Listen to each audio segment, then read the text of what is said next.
JKC खबर अब तक में आपका स्वागत है। मैं हूं आपके साथ नीति भारद्वाज। खबर अब तक में आगे बढ़ने से पहले आइए नजर डालते हैं इस वक्त की प्रमुख सुर्खियों पर।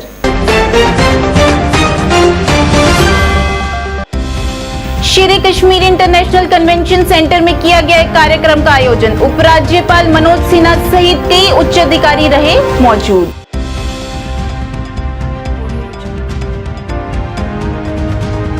डॉक्टर फारूक अब्दुल्ला ने की श्रीनगर में पत्रकारों से बात। कहा, जब तक दोनों देश आपस में बात नहीं करेंगे शांति स्थापित नहीं हो सकती।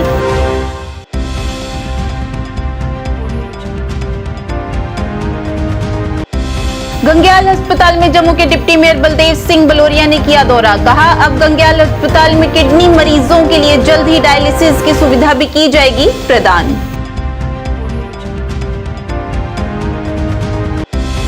All transport welfare association railway station Jammu द्वारा व्यावसायिक पार्किंग स्थल के निजीकरण को लेकर किया गया विरोध प्रदर्शन।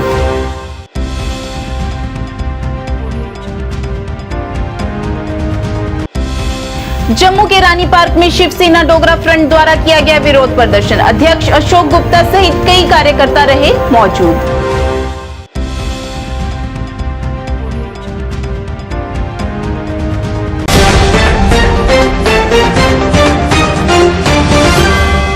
अब समाचार विस्तार से। आज श्रीनगर में SKICC में एक कार्यक्रम का आयोजन किया गया। इस मौके पर जम्मू कश्मीर के उपराज्यपाल मनोज सिन्हा, मुख्य सचिव अरुण मेहता सहित कई पदाधिकारी मौजूद रहे। इस कार्यक्रम के दौरान उपराज्यपाल ने योजनाओं के तहत गरीबों को आवास प्रदान किए और आने वाले दिनों में भी इसी तरह की कई योजनाओं को लागू कर गरीबों की मदद की जाएगी। प्रधानमंत्री ग्राम सड़क योजना में रैंकिंग में सबसे नीचे रहने वाला जम्मू कश्मीर आज देश में तीसरे स्थान पर है लगातार 2 वर्षों से, और जो दूसरे स्थान पर है हमसे केवल 1 किलोमीटर ज्यादा सड़क बनाए वो दूसरे स्थान पर।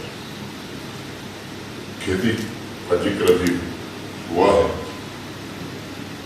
हम देश में आज किसानों की आमदनी के मामले में नेशनल एवरेज से बेहतर है, लेकिन 5वें स्थान पर है। और किसान की आमदनी बढ़े, ये जम्मू कश्मीर प्रशासन की, माननीय प्रधानमंत्री जी की ये सर्वोच्च प्राथमिकता है।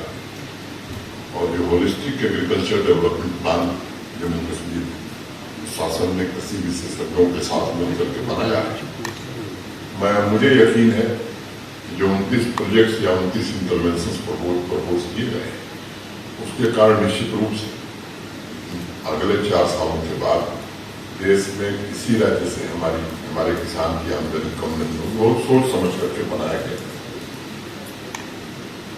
शहरी और ग्रामीण क्षेत्रों के बीच की दूरी कम हो, ये अनवरत कोशिश जारी है। गांव के बच्चों और बच्चियों को भी रोजगार और बिजनेस के अवसर मिले, इसके प्रयास हुए हैं। कोशिश रही है कि गांव में नागरिकों का जीवन आसान कैसे बनाया जाए। जो योजनाएं हैं बिना किसी व्यवधान और देरी के कैसे उन तक पहुंचाई जा सके। और आज मैं संतोष से ये बात कर सकता हूं कि इस दिशा में अनेक ऐसी उपलब्धियां हासिल की गई, अनेक ऐसे माइलस्टोन अचीव किए गए हैं जो निश्चित रूप से सबको संतोष दे रहे हैं।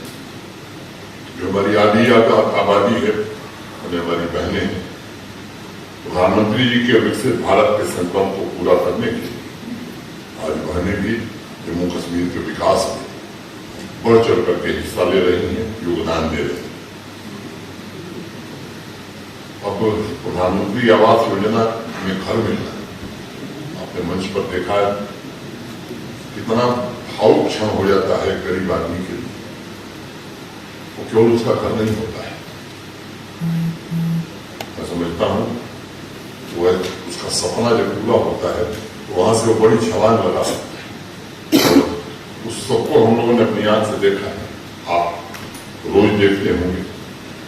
गरीब, वंचित, ये किसी भी सरकार और प्रशासन की प्राथमिकता होनी चाहिए, और ये जम्मू कश्मीर प्रशासन की भी सर्वोच्च प्राथमिकता में। लक्ष्य बदल गए हैं, प्राथमिकताएं बदल गई हैं, और मुझसे बेहतर आप जानते हैं गरीब का घर बनाने की बजाय यहाँ कॉन्फ्लिक्ट इंडस्ट्री पैदा करने की कोशिश हो रही है। मैं अगर कहूं कि आतंकवाद की कमोडिटी के उत्पाद को चंद कॉन्फ्लिक्ट प्रोफिटियर्स की तिजोरी में भरने की कोशिश हो रही है। गरीबी और गरीब की यथास्थिति को बनाकर रखा जाए, कुछ रसूखदार लोगों की जागीर चलती। श्रीनगर में पत्रकारों से बात करते हुए फारूक अब्दुल्ला ने कहा कि भारत और पाकिस्तान को एक दूसरे से बात करनी चाहिए। अब्दुल्ला ने कहा कि जब तक वे एक दूसरे से बात नहीं करेंगे तब तक देश में शांति कायम नहीं होगी और जब तक बातचीत शुरू नहीं होगी तब तक हत्याएं नहीं रुकेंगी। इस मौके पर अब्दुल्ला ने कहा कि अगर वे चीन के साथ बातचीत शुरू करते हैं तो वे पाकिस्तान के साथ बातचीत क्यों नहीं करते। दोनों मुल्कों के में दिल साफ होना चाहिए। दिखावट बहुत होगी, मगर जब तक कश्मीर के मामले में दोनों मुल्क ईमानदारी से नहीं बात करेंगे तब तक ये सब तमाशे हैं। इस तमाशे को करते जाएंगे, हर साल होता जाएगा तमाशा, मगर यह मामला वहीं रहेगा। आज भी आप देखते हैं टेररिज्म शुरू है, गोलियां मारी जा रही हैं, फौजी मर रहे हैं, लोग मर रहे हैं, है या नहीं है? तो अगर सचमुच अमन आ गया है तो फिर ये क्यों हो रहा है? क्योंकि वो समझते हैं कि अभी भी इसका फैसला नहीं हुआ है। अब उसको कौन समझाएगा कि भैया किसी न किसी तरीके से बातचीत से हो सकता है। लड़ाई से आप देख रहे हैं यूक्रेन में क्या हुआ, अमेरिका को कुछ नहीं हुआ, यूरोप बर्बाद हो रहा है, इकोनॉमिकली बर्बाद हो रहा है, और मरे कौन जा रहे हैं? यूक्रेन के लोग, उनका पूरा सब कुछ मुल्क ख़त्म हो रहा है। क्या मिलेगा? क्या सरहद बदलेगी? इसलिए इनको भी ये अपने दिमाग में दोनों मुल्कों को रखना चाहिए कि लड़ाई से कुछ नहीं होगा, बातचीत से मसला हल हो। जैसे चीन से बात कर रहे हैं, 18 दफ़ा बात हुई है, हर हाथ पे बात हुई है, फॉरेन मिनिस्टर के लेवल पे बात हुई है, मगर मामला वहीं पर है। कहीं ना कहीं तो रास्ता निकालने की ज़रूरत है। दोनों मुल्कों को दिल साफ करना पड़ेगा। लेकिन कहते हैं कि कश्मीर में अमन है, इसलिए आज तिरंगा रैलियां मुनक्किद की जा रही है, जो अभी तक नहीं हुई है, और पिछले 30 सालों में कभी केरन बॉर्डर लोगों ने देखा नहीं था। आज बॉर्डर टूरिज्म प्रमोट हो रहा है। मैं कहता हूँ बॉर्डर खोलिए कि हम लोग भी वो जो हिस्सा उनके पास है हम उसको देख सकें, तब हम मानेंगे सचमुच अमन आ गया है। स्वास्थ्य एवं चिकित्सा शिक्षा विभाग के सचिव भूपेंद्र कुमार, जम्मू के deputy mayor Baldev Singh Baloria, director health Jammu doctor Rajeev Kumar ने गंग्याल अस्पताल का दौरा किया और मेडिकल कैंप का उद्घाटन किया। इस दौरे के दौरान अस्पताल में डॉक्टर की कमी और अस्पताल में मरीजों को पेश आ रही समस्याओं को भी देखा गया। इस पूरे दौरे की जानकारी देते हुए जम्मू के डिप्टी मेयर बलदेव सिंह बलोरिया ने कहा, अब गंग्याल अस्पताल में किडनी मरीजों के लिए जल्द ही डायलिसिस की सुविधा भी दी जाएगी। अस्पताल में अब हफ्ते में 2 दिन OPD लगेगी। बच्चों को स्वास्थ्य जांच के लिए हफ्ते में 2 दिन OPD लगेगी। इसके साथ ही फिजियोथेरेपी के लिए अपग्रेड मशीन भी दी जाएगी। उन्होंने आगे बताया कि जल्द ही डॉक्टर की कमी भी पूरी की जाएगी ताकि मरीजों को स्वास्थ्य सुविधा प्रदान की जा सके। गंग्याल जो गवर्नमेंट हमारा हॉस्पिटल है, यहाँ पे तो हमने पूरे प्रयास करके 32 करोड़ रुपए की लागत से इसकी बिल्डिंग इंफ्रास्ट्रक्चर सारा बनाया। कुछ कमियाँ थी जो मैं 2 बार हमारे सेक्रेटरी हेल्थ जो थे भूपेंद्र कुमार जी, उनके पास मिला हूँ, श्रीनगर भी गया था, तो उन्होंने मुझे विजिट करने के लिए कहा था। आज यहाँ पे हमारे विजिट किया है, एक तो कैंप ऑर्गेनाइज किया है जहाँ लोगों को देखने के लिए, उसका भी उद्घाटन हमने किया है। और इसके साथ साथ मैं धन्यवाद करता हूँ हमारे जहाँ डायरेक्टर हेल्थ भी आए हैं, जो हमारे CMO हैं वो भी आए हैं, और सेक्रेटरी भूपेंद्र कुमार जी वो भी आए हैं। धन्यवाद करता हूँ कि इन्होंने आज हमें डायलिसिस का यूनिट जो है वो जहाँ इस हॉस्पिटल के लिए दिया है, वो अब जल्दी ही शुरू हो जाएगा। जो जम्मू शहर के हॉस्पिटलों पे लोड होता है वो भी। All transport welfare association railway station Jammu द्वारा विरोध प्रदर्शन किया गया। इस मौके पर प्रदर्शनकारियों ने जमकर नारेबाजी की और रोष व्यक्त किया। ये धरना प्रदर्शन उन्होंने व्यावसायिक पार्किंग स्थल के निजीकरण को लेकर किया। इस मौके पर उन्होंने इससे संबंधित अन्य भी मुद्दों को उजागर किया और प्रशासन से अपील करते हुए कहा कि जल्द ही इसका संज्ञान लेने और कोई हल निकालने की मांग की। और इस पीसफुली प्रदर्शन को आगे भी ये पीसफुली रहे, इसकी जिम्मेदारी जो है वो एडमिनिस्ट्रेशन पे है। अगर एडमिनिस्ट्रेशन इसमें संज्ञान लेकर इंटरफेयर करके हमारे इस मसले को हल करवाती है तो हम बिल्कुल पीसफुल शहरी हैं, नागरिक हैं, हिंदुस्तानी हैं। हमें किसी भी कीमत पर रेलवे स्टेशन कोई एक ऐसी जगह है, यहाँ देश विदेश से हमारे यहाँ पर लोग आते हैं, उनको यहाँ का हम कोई गलत संदेश नहीं देना चाहते। लेकिन अगर सरकार ने ये हमारा मसला हल नहीं किया, क्या मसला क्या है? मसला ये है सर कि यहाँ पर 1972 को ट्रेन आई और उससे पहले हम पठानकोट में चलते थे, हमारे परमिट होते थे आल JNK के up to Pathankot, red entry होती थी उसकी, ये लिखा होता था। लेकिन रेल जब आई है, और मैं आपको ये बताना चाहता हूँ, रेल हमसे पहले नहीं आई है, रेल के साथ हम आए हैं पठानकोट से, और आके हमने यहाँ पर बिल्कुल कच्चा होता था, और यहाँ पर कुछ पेड़, एक दो कीकर के पेड़ होते थे जो पुराने यहाँ टाली के पेड़ होते थे, उसकी छांव में बैठकर, कच्चे में बैठकर हमने सेवा की है, जम्मू वासियों की सेवा की है हमने, रेल के यात्री की। और आज तक 52 साल से आप लोग प्लीज़ मेहरबानी करके एक नीचे का जरूर चक्कर लगाएं। ये हमारे यहाँ पर स्टैंड है, 80 लाख 85 लाख रुपये हमसे लिया जाता है, लेकिन आज तक हमें बैठने की जगह नहीं है, पानी पीने की व्यवस्था नहीं है, शौचालय नहीं है। ये रेलवे 80 लाख रुपए लेता है, किस लिए लेता है? ये जम्मू कश्मीर की ज़मीन जिस पर रेलवे बना है, ये लीज पर ली हुई ज़मीन जिस पर शिवसेना डोगरा फ्रंट द्वारा जम्मू के रानी पार्क में जले हुए स्मार्ट मीटर्स को लेकर विरोध प्रदर्शन किया गया। इस मौके पर प्रदर्शनकारियों ने प्रशासन के खिलाफ जमकर नारेबाजी की और रोष प्रकट किया। इस अवसर पर शिवसेना डोगरा फ्रंट के अध्यक्ष अशोक गुप्ता सहित कई गणमान्य लोग मौजूद रहे। पत्रकारों से बात करते हुए अशोक गुप्ता ने कहा कि सरकार स्मार्ट मीटर्स को लेकर अपनी मनमानी कर रही है। ये स्मार्ट मीटर्स किसी काम के नहीं है, इसमें आग लगने का खतरा बहुत ज्यादा है। 12 घंटे लग गए, इनके पास पौड़ी नहीं थी, वो पौड़ी नहीं थी, और ये दावा ये करना चाहते हैं कि हम जम्मू कश्मीर की व्यवस्था को ये कंपनी सुधारने का प्रयास कर रही है। अरे मीटर जल गए, मीटर जलने के बाद सारी दुकानों को आग लग सकती थी। लेकिन मैं बड़ा स्पष्ट करने का प्रयास करना चाहता हूँ, मैं सरकार से निवेदन करना चाहता हूँ, LG साहब से प्रार्थना करना चाहता हूँ। अरे हम कहते हैं मीटर नहीं लगने चाहिए, अब बैठ करके इस बात का समाधान करने का प्रयास करो। अब बैठो, टेबल टॉक करो, हम क्यों कह रहे हैं मीटर नहीं लगने चाहिए। ये एक पुराना मीटर है भाई, ये देखो मैंने पुराना भी लाया है, ये ठीक ठाक मीटर है, चलता मीटर है। मेरे मन की इच्छा इस मीटर को चलाने की है, आप क्यों नहीं चलाएंगे? इसका कोई उत्तर देने का प्रयास करेगा? अरे यहाँ की एडमिनिस्ट्रेशन मीटिंग कॉल करे, बैठ करके चर्चा करे, लोग क्या चाहते हैं उसके विषय में बात करें। अगर मुझे शक है कि ये वाला मीटर बड़ा तेज़ चल रहा है, 2 मीटर लगाओ, देखते हैं कौन सा तेज़ चलता है। अगर तेज़ चलेगा ये हटा देंगे। एक एक खंबे के ऊपर आपने 30-30, 40-40 मीटर लगाए हुए हैं। लेकिन मैं बड़ा अपील करना चाहता हूँ, आप कहते हैं जी ये मीटर ऊपर इसलिए लगाए कि बिजली चोरी हो रही है। अरे चोरी कौन कर रहा है? आपके डिपार्टमेंट के मिले हुए कुछ लोग इसको कुंडियाँ डालने का प्रयास कर रहे हैं। इसलिए मैं बड़ा स्पष्ट करना चाहता हूँ कि सोलर सिस्टम के माध्यम से आप सोलर सिस्टम को बढ़ावा दो और उसमें सब्सिडी दो। सोलर सिस्टम को बढ़ावा देंगे, सब्सिडी देंगे, आपके अंदर चोरी रुक जाएगी। कहते हैं तारें बिछी हुई हैं, इसमें चोरी हो रही है, तो सोलर सिस्टम प्रमोट करो। घर घर के अंदर सोलर लगेगा, आपकी बिजली प्रयोग नहीं होगी, महंगी बिजली हमको नहीं मिलेगी, सस्ती मिल जाएगी। लेकिन लोग गलियों पर हैं, लोग बाज़ारों के अंदर हैं, एडमिनिस्ट्रेशन उसके विषय के अंदर विचार करके उनसे बातचीत करने का प्रबंध करे। मैं divisional commissioner Jammu, chief secretary Jammu से कहना चाहता हूँ कि भाई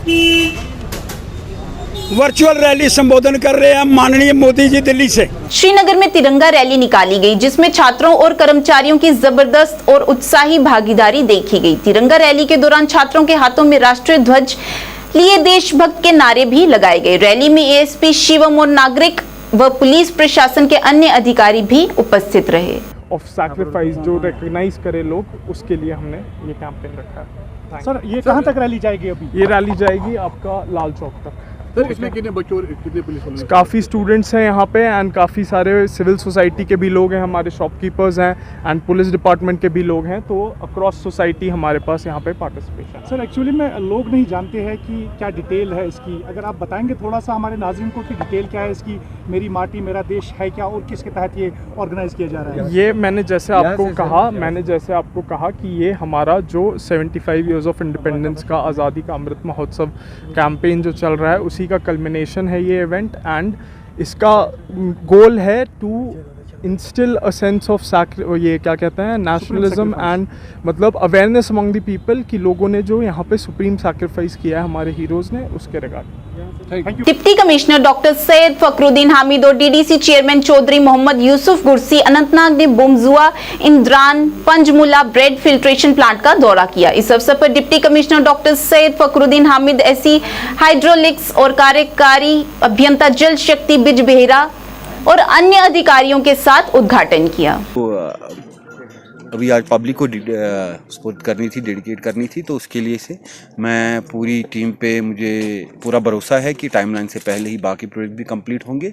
और मेरी ये रिक्वेस्ट है कि सारे आवाम से कि जो हमारी पानी समितियाँ बनी है उनका जितना भी रोल है, चाहे मॉनिटरिंग में, चाहे सपोर्ट में, चाहे ट्रेनिंग में और गवर्नमेंट है, इन्होंने बहुत अच्छा काम किया। मैं इनको भी और यहाँ की आवाम को मुबारकबाद पेश करता हूँ कि ये जो पानी है, पानी ही ज़िंदगी है और इसको बचा के रखना, इसको साफ़ रखना हम सब की जिम्मेदारी है। मेरी लोगों से भी गुजारिश रहेगी जो हमारे यहाँ पे पानी की समिति कमेटियाँ जो बनी हैं वो इनके साथ अच्छी तरह कोऑपरेट करेंगे ताकि आगे जाके हमें दिक्कत ना आए। और मैं अपनी तरफ से पूरे यहाँ के आवाम को और ख़ास कर लोकल हमारे AEE साहब है और जेई हैं, जितने भी ये इस डिपार्टमेंट के जो अफसर हैं, इन्होंने बहुत मेहनत से काम किया और मुझे उम्मीद है। Lajwanti hospital Greater Kailash Kunjwani bypass road में जम्मू ब्लड सेंटर का उद्घाटन किया गया। इस कार्यक्रम का आयोजन NGO स्पोर्ट की अध्यक्ष डॉक्टर नवनीत कौर द्वारा किया गया। इस अवसर पर उन्होंने बताया कि यहाँ पर छात्रों द्वारा पेंटिंग प्रतियोगिता भी की गई, जिसमें छात्रों द्वारा रक्तदान महादान के संदेश को बढ़ावा दिया गया और उन्होंने रक्तदान करने वाले छात्रों और सभी लोगों का धन्यवाद किया। और इस मौके पर उन्होंने सभी जम्मू वासियों से भी इस रक्तदान में भाग लेने का आग्रह किया। So for emergencies, I think it was very much the need of the hour. And frankly speaking, I would personally like to thank Dr. Navneet Kaur from NGO support. She has been doing some incredible work in the region, and especially for thalassaemic patients. I have personally watched her work, and it's a proud moment for me to say collaborating with her has been beneficial because she is doing the genuine work. Today also there was a lovely little girl, a thalassaemic patient, who was with us, amongst us, and the two donors who have come from the B.Ed college. One was a girl, as you saw, and one was a boy, and they are the first donors for the center. So I really want to congratulate the entire team of this beautiful the Blood Center, Jammu Blood Center, and I would request everybody from Jammu, each and every citizen of Jammu, come forward, encourage your families and people in your homes to come and be donors and contribute, because by giving one, as I just heard, by donating one time you save 3 lives. So एक donation से आप 3 lives को बचाएंगे। Please come forward, ये मेरी गुजारिश है सबसे कि आप आए, बड़ी संख्या में आए और सपोर्ट करेगा। You will be very proud to see what they have created in Jammu. मैं डॉक्टर नवनीत हूँ और यंग ब्लड एसोसिएशन की जम्मू कश्मीर की president, founder, chairperson of NGO support और विभिन्न अदर ऑर्गेनाइजेशन से, जैसे कि ISBTI की भी सेक्रेटरी जनरल हूँ जो रक्तदान से ताल्लुक़ रखती हैं। यहाँ पे आज हमने इनॉग्रेशन की है जम्मू ब्लड सेंटर की, जो कि कुंजवानी बाईपास पे लाजवंती हॉस्पिटल में यहाँ पे एक इस्टेब्लिश किया गया है। बहुत ही बड़ा, सबसे बड़ा इनफैक्ट ब्लड सेंटर यहाँ पे जम्मू के लोगों के लिए ये यहाँ पे है।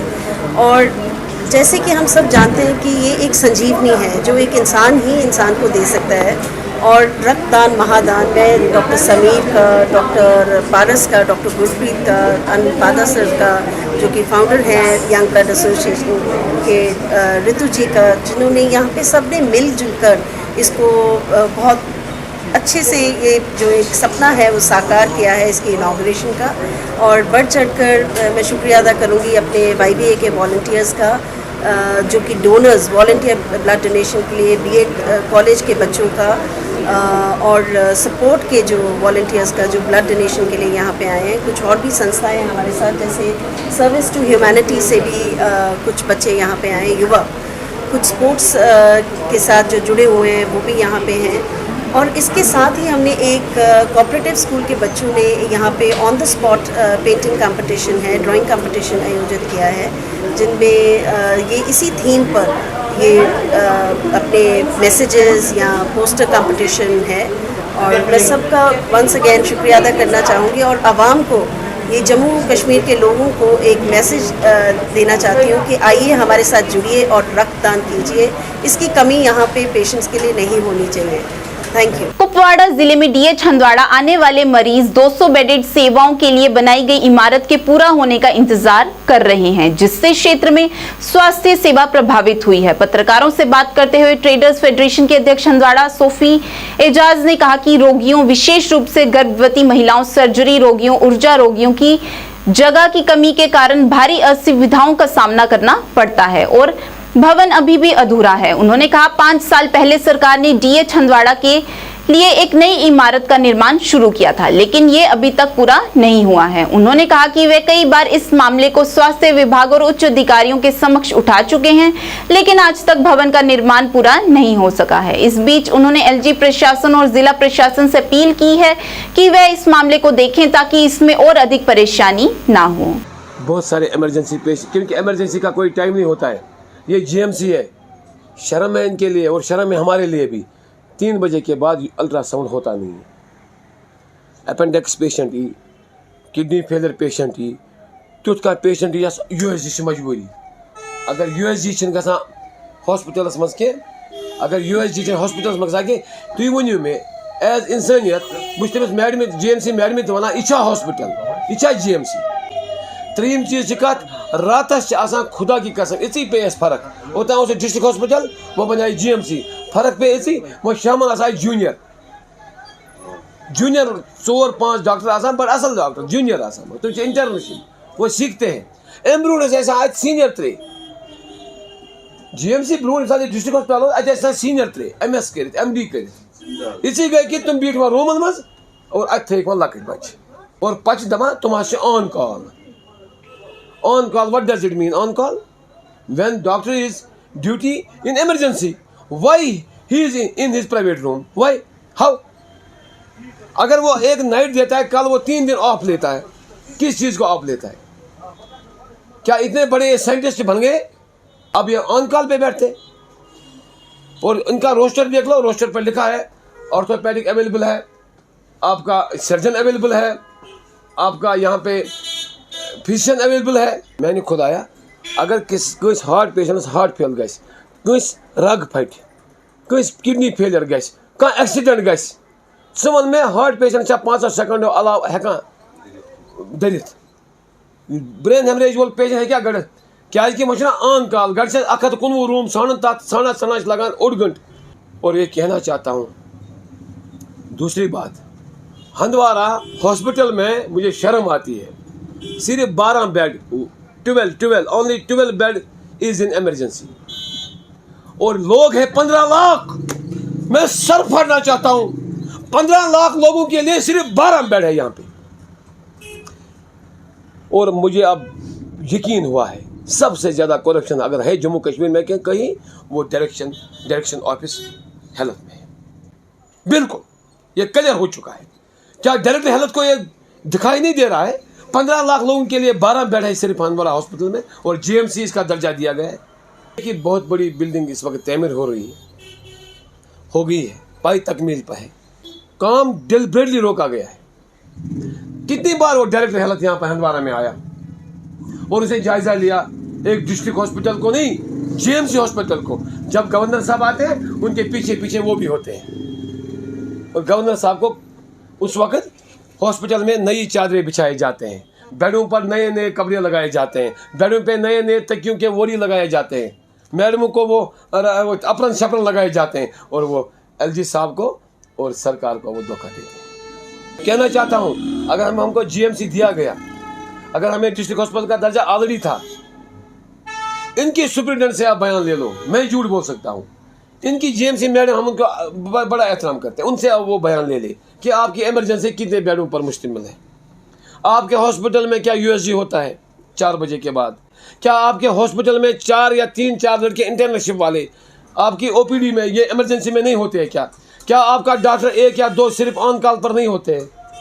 क्या हमें कोई फ़र्क पड़ा है जीएमसी आने से? मैं समझता हूँ जीएमसी यहाँ आने से हमें प्रॉब्लम ही होगी, क्योंकि वहाँ पे अब उन्होंने सारा काम काज जूनियरों पे रखा है, सीनियर आराम कर रहे हैं घरों में। शर्म आती है मुझे। 156 डॉक्टरों को यहाँ पे तैनात किया गया, जिसमें प्रोफेसर है 45, असिस्टेंट प्रोफेसर है करीब 50 से ऊपर। अगर वो एक दिन सिर्फ ड्यूटी देंगे रात को, 45 दिन के बाद उनको टर्न आएगी। अगर अकोई 2 दिन ना 5 दो ये टर्न, मगर कोई इस वक्त लोगों की बहबूदी के लिए काम नहीं करना चाहता है, गरीबों की खिदमत के लिए काम नहीं कर। सबको अब पैसा आया है। अरे यार, जिस ज़िंदगी का अंत मौत हो, जिस ज़िंदगी का अंत मौत हो, उस पर रशिक क्या करें? किस लिए ये पैसा जमा कर रहे हो? शर्म आती है। उनकी दीवारें देखो आप, अस्पताल के बेड्स आप देख लो, 12 बेड पे, एक बेड पे 4-4, 3-3 पेशेंट। मेरे पास फोटोग्राफ्स है। अब रोज़ाना हम कहते हैं किसी डॉक्टर साहब को, या हम कभी डिप्टी सुपरिटेंडेंट साहब को फोन, वो कहते हैं आपको जिद है। अरे हम सच बोल रहे हैं, जिद क्या है? उस डिप्टी सुपरिटेंडेंट साहब को पता, उसने कभी नाइट दी है हॉस्पिटल में? 14 साल से वो बैठा है उस हॉस्पिटल में, 15 साल से। क्या ट्रांसफ़र का कोई नाम नहीं है? 15 साल से वहाँ पे कुछ डॉक्टर्स बैठे हैं जिन्होंने एक वहाँ पे एक वो माफिया जैसा उन्होंने एक माहौल बना के रखा है। सरकार की ट्रांसफर पॉलिसी उनके लिए लागू। इरफान हाफिज लोन ने ब्लॉक संग्राम बागूरा की आपूर्ति योजना शरकवाड़ा का उद्घाटन किया। इस मौके पर डीडीसी संग्राम इरफान हाफिज ने ब्लॉक संग्राम बागूरा की आपूर्ति योजना और अन्य ग्रामीणों ने उक्त गांवों के लिए जल योजना लागू करने के लिए इरफान हाफिज को धन्यवाद दिया। इस अवसर पर लोगों ने कहा कि पिछले 20 वर्षों से मंत्रियों, विधायकों ने हमेशा से अनदेखी की है, लेकिन इरफान हाफिज ने हमारे दुख को समझा और उसका निवारण किया है। आइए ना, मैडम आइए ना, पीछे मैडम चलो जिम्मत रहियो, आप आइए ना।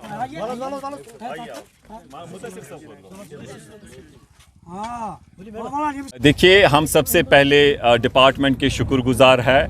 आज यहाँ पर कॉन्ट्रैक्टर भी आए हुए हैं, हमारे AEE साहब मुदस्सिर साहब है, AE मैम हमारी हफ्सा जी है, हमारे नज़ीर अहमद मगलू साहब है और कॉन्ट्रैक्टर इरशाद साहब है।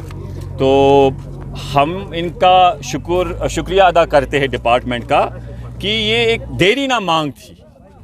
कहीं 50 साल से मोर देन दैट टाइम ये पाइपें जो पुरानी है ये रिप्लेस इससे कर रहे हैं ऊपर बाबा ऋषि कलंत्रा से। और ये हमें इसमें जो इंक्लूड हो रहा है संग्रामा, दाराई, लालट, बुन लालट, रेलवे कॉलोनी, पोतखा, नरजी, ग्रिड कॉलोनी, छूरा, क्रांगशून, वोगुप, पोशबाग, नोपोरा जागीर, शाकवाड़ा, पांजीपोरा। और आज हम ऊपर से हम लास्ट टाइम गए ऊपर भी हमने देखा कि डिपार्टमेंट बहुत ही शिद्दत के साथ काम कर रहा है, क्योंकि जल जीवन मिशन में इनका एक टारगेट है कि हर घर जल। उसमें हम डिपार्टमेंट अपने एग्जन साहब, मुश्ताक साहब, उनके भी शुक्रगुजार है। हमारे SC साहब जो है वेरी वाइब्रेंट, हनीफ साहब बहुत मेहनत कर रहे हैं। तो इनका पूरा स्टाफ जो है we are very thankful to them. और आज हमने छूरा नेशनल हाईवे से भी शुरू किया और पांजीपोरा गांव से भी शुरू किया। ये गोंडबाकिर जो है वहाँ से हम शुरू करेंगे और यहाँ पर बीच में भी शुरू हमने किया। इंशाल्लाह पांजीपोरा के लोगों को मैं मुबारकबाद देना चाहता हूँ, क्रांगशून के लोगों को भी, वोगुप के लोगों को भी। इसके बाद हम संग्रामा, लालट, दाराई वहाँ से भी शुरू करेंगे, छूरा, पोतखा, मुकाम। तो इंशाल्लाह मेरी लोगों से यही गुजारिश है कि ताउन करें। कुछ लोग ऐसे होते हैं कि जो इश्यूज़ क्रिएट करते हैं, लेकिन हम सारे मिलजुल के इसमें काम करेंगे। इंशाल्लाह हम उम्मीद करते हैं कि जो पर्पज़ है इस स्कीम का वो सर्व हो जाएगा इंशाल्लाह। इसके बाद हमें नाबार्ड का भी है, वोगुप, क्रांगशून, पांजीपोरा, हाईगाम का, तारजुआ का 10-15 दिन में उसमें भी काम शुरू हो जाएगा। वो करोड़ों में है, कम से कम 30 करोड़ से ज़ायद वो है इन करोड़ में इनर लिंक्स मैगडम करने हैं। तो इस टाइम हम पांजीपोरा गाँव में है, भद्रवाह में अल्पसंख्यक मोर्चा कार्यालय का उद्घाटन किया गया। इस अवसर पर पूर्व विधायक दिलीप सिंह परिहार मुख्य तौर से उपस्थित रहे। परिहार ने कार्यालय का उद्घाटन करते हुए कहा कि ये पूरे जिले में पहला अल्पसंख्यक कार्यालय है और कहा कि इस बात की खुशी है कि हमारे अल्पसंख्यक मोर्चा के कार्यकर्ता पार्टी के लिए सराहनीय कार्य कर रहे हैं। उन्होंने भद्रवाह में कार्यालय खोलने के लिए वसीम जलाल डार और जावेद की सराहना की। इस अवसर पर उन्होंने कहा कि निश्चित तौर पर इस प्रयास से पार्टी को और अधिक बढ़ावा मिलेगा। ये भारतीय जनता पार्टी की इस जिला डोडा में बढ़ते हुए कदम है। ये इस तरह जो हर सेक्शन ऑफ सोसाइटी में जो है जनाधार बढ़ रहा है और उसी के एक नतीजा है कि आज हमारी जो माइनॉरिटी मोर्चा विंग ने इन्होंने भी हिम्मत की और ये मैं इनको बहुत बहुत मुबारकबाद देता हूँ यहाँ की भद्रवाह की टीम को, डोडा की टीम को। इन्होंने यहाँ पर बहुत एफर्ट करके ये ऑफिस लिया और इसको यहाँ शुरुआत की है और हमको लगता है कि अब जो माइनॉरिटी रिलेटेड इश्यूज़ हैं ये ऑफिस में बैठेंगे, ये वर्किंग ऑफिस रहेगा और लोगों की समस्याओं का हल इस ऑफिस से भी निकलेगा। धन्यवाद। सबसे पहली बात मैं आप सबका शुक्रिया अदा करता हूँ नासिर साहब कि आप यहाँ पर आए अपनी टीम को लेके। आपकी शुक्रगुजार है हम और माइनॉरिटी मोर्चा की तरफ से भी हम आपका वेलकम करते हैं यहाँ पर। आज के दिन हमने यहाँ पर जितने भी हमारे माइनॉरिटी मोर्चा की टीम है जिसमें हमारे साथ हमारे मंडल प्रधान जावेद साहब हैं, हमारे मंडल के वाइस प्रेसिडेंट नासिर साहब हैं, हमारे डिस्ट्रिक्ट के वाइस प्रेसिडेंट जहीर साहब और ये मंडल के महामंत्री हमारे खुर्शीद साहब और डिस्ट्रिक्ट प्रेसिडेंट हमारे जो नटनो साहब डोडा से आए हुए हैं। आज के दिन हमने यहाँ पर माइनॉरिटी मोर्चा का ऑफिस यहाँ पर उसकी इनाग्रेशन रखा था जिसकी चीफ गेस्ट हमारे दिलीप सिंह परिहार जी थे और उनके साथ तमाम सीनियर लीडर जो यहाँ पर आए हुए हैं उनको हमने यहाँ पर बुलाया था आज की इनाग्रेशन के लिए। आज के इस अंक में इतना ही। नया अंक लेकर फिर हाजिर होंगे, तब तक के लिए दीजिए इजाजत। नमस्कार।